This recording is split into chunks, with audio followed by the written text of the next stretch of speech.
the people of deviation with many narrations, they come and they say to you, these narrations were only applicable at the time of the Prophet ﷺ. Such and such a hadith, it was only applicable at his time. For example, the covering or the uncovering of the ankles for the men. That the men should not lower their garments below their ankles at any time. Not just in the prayer, any time.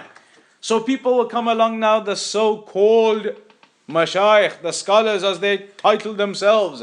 And they are not scholars whatsoever in any respect. They are scholars of evil.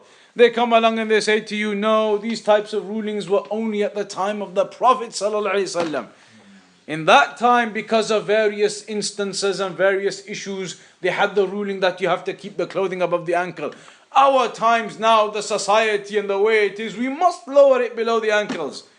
So now again, upon their own understanding and their intellect, they can't understand and comprehend how can we walk around now in the society with our trousers above our ankles. And the reality is the kuffar do 1,000 things worse than that in terms of the appearance in society.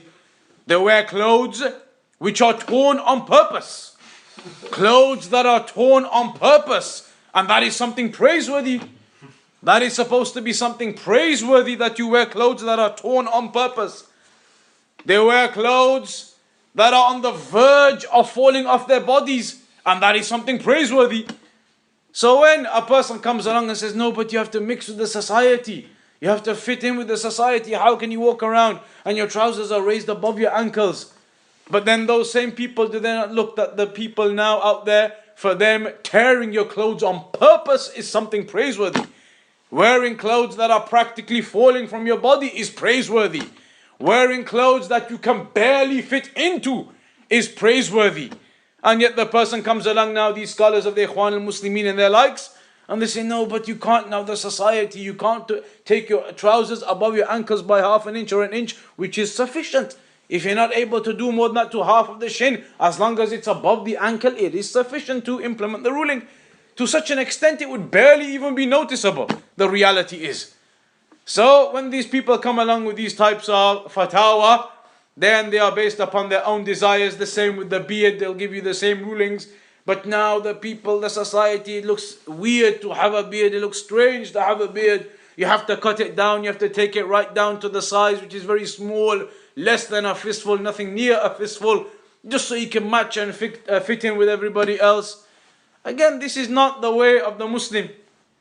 You have those other individuals out there without religion, without anything, who couldn't care less. Those people, whatever their names are and how they call themselves, with their extended beards and their extended hair growth, with their locks and all types of things. They do all of that and they don't care. Yet the Muslim, these so-called scholars come along and they say, no, you have to fit in. Nobody is going to oppress you upon that. Even the kuffar, when you look at their rules and regulations and constitutions, etc., you cannot discriminate against a person for these types of things. A beard, nobody will discriminate against you for that. No kafir is going to say to you in this country, you have to shave it off. A person from his own choice decides to have a beard, there's no issue in that. For the kuffar, from their point of view.